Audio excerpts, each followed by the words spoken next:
दोस्तों रिलायंस पावर की बात करें तो हमने गिरते बाजार में 5% का अपर सर्किट लगता हुआ देखा और इसके पीछे वजह यह है कि रिलायंस पावर इस समय काफ़ी अच्छा लग रहा है। इस लेवल पे खरीदारी की संभावना तो बनी रही है क्योंकि सबसे बड़ी बात यह है कि रिलायंस पावर की ऑर्डर बुक काफ़ी मजबूत है। भले ही इस समय अगर आप देखें तो अनिल अंबानी ग्रुप बहुत ज़्यादा मुसीबतों से घिरा हुआ हो, लेकिन उनका रिलायंस पावर का बिजनेस काफ़ी शानदार है। आप देख सकते हो कि आने वाले समय जिस तरह से गवर्नमेंट की तरफ से हेल्प मिल रही है पावर सेक्टर को, उसकी वजह से ये कंपनी बहुत तेज़ी से ग्रो कर सकती है। और वैसे भी अनिल अंबानी के पास फिलहाल रिलायंस इंफ्रा और रिलायंस पावर के अलावा कुछ बचा ही नहीं है, तो कुछ तो वो बिजनेस आगे लेके चलेंगे तो ये कंपनियां जरूर तर जाएगी और ऐसे में आने वाले समय आपकी प्राइस भी बढ़ती हुई दिखाई देगी। वैसे इसकी प्राइस फिलहाल बुक वैल्यू से बहुत नीचे, तो खरीदारी का मौका तो बनता है। और जैसे ही एक बड़ा पॉजिटिव ट्रिगर इसको मिलेगा तो ये अपर सर्किट में ही फिर से स्टॉक 25 की पुरानी हाई तोड़ के नई हाई भी बना सकता है। तो बहुत सारी यहाँ पे अपडेट है। पावर सेक्टर को लेकर भी बहुत अच्छी गुड न्यूज़ है, उसको भी डिस्कस करेंगे। साथ में यहाँ पे रिलायंस पावर की जो सबसे बड़ी मुसीबत टल गई उसके बाद में यहाँ पे माहौल पॉजिटिव बना, उसको भी डिस्कस करेंगे। और आने वाले समय में क्या रिलायंस पावर में फिर से 3 डिजिट में जाने की संभावना है, इन सारी बातों को जानेंगे इस वीडियो के माध्यम से। सबसे पहले अगर हम बाजार की बात करें तो BSE सेंसेक्स ने 62,868 के स्तर पर क्लोजिंग दी, जहाँ पे हमने 415 पॉइंट की गिरावट देखी, यानी 0.66% गिरा हमारा बाजार। अब इस गिरावट के पीछे वजह है बाजार के ऑल टाइम हाई के ऊपर चले जाना। लगातार तेजी की वजह से आप देखें तो बाजार दौड़ता रहा, उसके बाद में प्रॉफिट बुकिंग तो लाजमी है। और यहाँ पे FI की तरफ से भी पिछले कई दिनों से जो लगातार इन्वेस्टमेंट किया जा रहा था, उन्होंने प्रॉफिट बुकिंग शुरू की और इस वजह से हमें कुछ गिरावट देखने को मिली, लेकिन ये भी जल्दी थम जाएगी। अब यहाँ पे हम निफ्टी एनर्जी की बात करें तो यहाँ पर भी गिरावट थी। 27,028 के स्तर पर 155 पॉइंट की गिरावट, यानी 0.57%, लगभग आधा % की गिरावट निफ्टी एनर्जी में भी थी। उसके बावजूद भी रिलायंस पावर ने कमाल किया। आप देख सकते हो स्टॉक 16.80 पे आ चुका है, 5% का अपर सर्किट लगा। स्टॉक बहुत मजबूत है, वाकई में यहाँ पे तेजी का संभावना तो बनी हुई है। आपको ये भी पता होगा ये कोविड काल में 1 रुपीज़ के आसपास स्टॉक था और ये स्टॉक मैंने आपको लगातार सजेस्ट किया जब इसकी प्राइस 2 रुपीज़ के आसपास थी। और ये समझ सकते हो कि उस समय 19 तक जाके आया और मेरी प्रॉफिट बुकिंग की सलाह थी आपको 15 के ऊपर। आप देख सकते हो 15, 16 फिर 19 तक गया, वहाँ से फिर रिटर्न हुआ। काफ़ी समय तक स्टॉक 11-12 रुपीज़ के आसपास पड़ा रहा, लेकिन वहाँ से वर्दे पार्टनर के निवेश की जो न्यूज़ आई उसके बाद में जो स्टॉक दौड़ा तो 1 महीने में ही 25 हो गया, यानी दुगुना हुआ। वहाँ से फिर प्रॉफिट बुकिंग शुरू। अभी फिलहाल स्टॉक करेक्शन के मोड में है, लेकिन यहाँ से आप देख सकते हो कि जिस तरह से फिर से अपर सर्किट का दौर शुरू हुआ है, अब स्टॉक यहाँ से फिर रॉकेट बनने को तैयार है। अब इसमें आपको इन्वेस्टमेंट करने के बारे में सोच लेना चाहिए। इसका 10.95 का 52 वीक का लो है और 25 इसका 52 वीक हाई है। फिलहाल स्टॉक आपको 16 के आसपास मिल रहा है। आप देख सकते हो कि काफ़ी करेक्ट मोड में है। इसकी वॉल्यूम को देखें तो ज़बरदस्त बढ़ोतरी हुई है। पिछले एक महीने पहले इसका 96 लाख का वॉल्यूम था, 1 वीक पहले 1 करोड़ का वॉल्यूम होता और थर्सडे को 83 लाख का वॉल्यूम होता है, लेकिन कल फ्राइडे को 3 करोड़ का वॉल्यूम हुआ, यानी पूरे महीने में सबसे ज़बरदस्त वॉल्यूम, यानी एक तरह से करंट लौटा है, जबकि एक तरफ बाजार में गिरावट का माहौल बना हुआ था।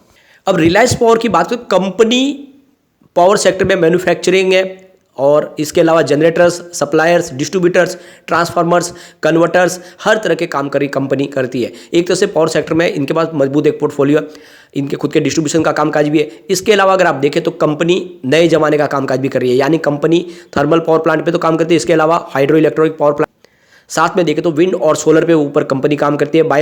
बायोगैस के ऊपर भी कंपनी का काम काज, यानी हर तरह के अलग अलग सोर्सेज है उन सब के ऊपर कंपनी काम कर रही है और इसीलिए आने वाले समय इसका कारोबार रुकता हुआ आपको दिखाई नहीं देगा। भले ही आने वाले समय में कोल बेस्ड पावर प्लांट का कामकाज कम होगा, तो ऐसे में ग्रीन एनर्जी का कामकाज शुरू होगा और ऑलरेडी इनके पाइपलाइन में काफ़ी ग्रीन एनर्जी के प्रोजेक्ट भी है।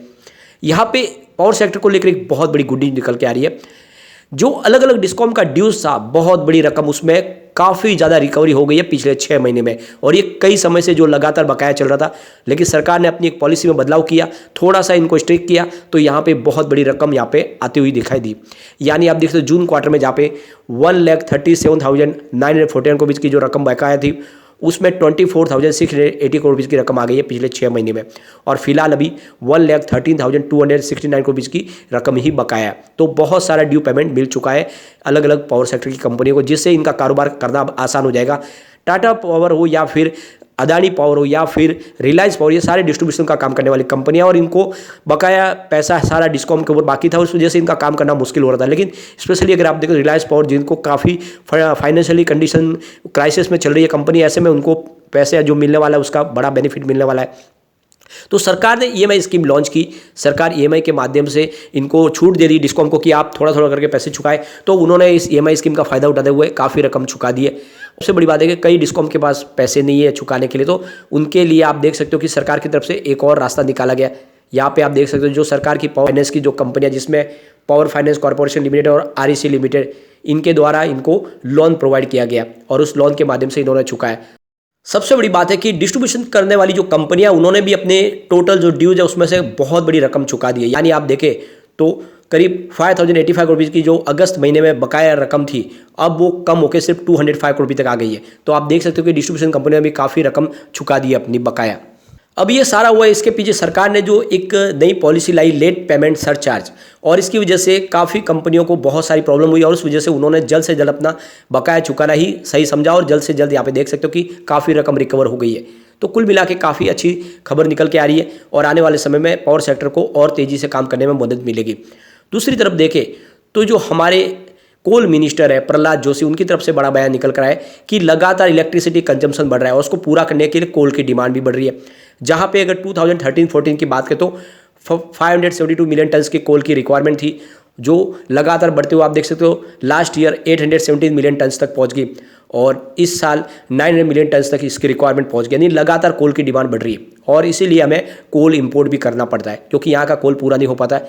इलेक्ट्रिसिटी कंजम्पशन में लगातार जरूरत पड़ती है। लेकिन अब ये प्रहलाद जोशी का कहना है कि आने वाले 2024 से लेकर 25 के बीच में, यानी फाइनेंशियल ईयर 25 के आसपास तक हम अगर देखें तो जो हम इंपोर्ट करते हैं कोल को वो बंद कर देंगे। यानी उनके तरफ से उनको आशा उन्होंने व्यक्त की है कि यहाँ पे यही हम संसाधन तैयार कर लेंगे, यानी जो कोल की डिमांड है उसको हमारे डोमेस्टिक कोल से पूरा किया जाएगा और बाकी की जो डिमांड है वो ग्रीन एनर्जी के माध्यम से, यानी विंड और सोलर के माध्यम से पूरा कर लिया जाएगा। यानी आने वाले 2025 तक हमें कोल इंपोर्ट नहीं करना पड़ेगा। तो बहुत बड़ी अच्छी खबर है।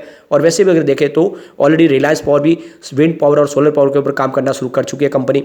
और सबसे बड़ी जो अच्छी गुड न्यूज़ ये है रिलायंस पावर के लिए कि उनका जो सबसे बड़ा टेंशन था वो खत्म हो चुका है। यानी पीरामल कैपिटल और हाउसिंग फाइनेंस लिमिटेड ने यहाँ पे उनकी जो इंसॉल्वेंसी प्रोसीडिंग की जो प्रक्रिया थी उसको वापस ले लिया। यानी एनसीएल के तहत उनके ऊपर बैंकरप्सी कार्रवाई करना चाहते थे, लेकिन अब रिलायंस पावर के कारोबार और उसके ऑर्डर बुक को देख के उन्होंने अपने विचार को त्याग दिया। यानी पीरामल ग्रुप को भरोसा है अब कि आने वाले समय उनका जो भी बकाया है वो रिलायंस पावर चुका देगा, क्योंकि रिलायंस पावर का कामकाज तेजी से आगे बढ़ता हुआ दिखाई दे रहा है अभी फिलहाल।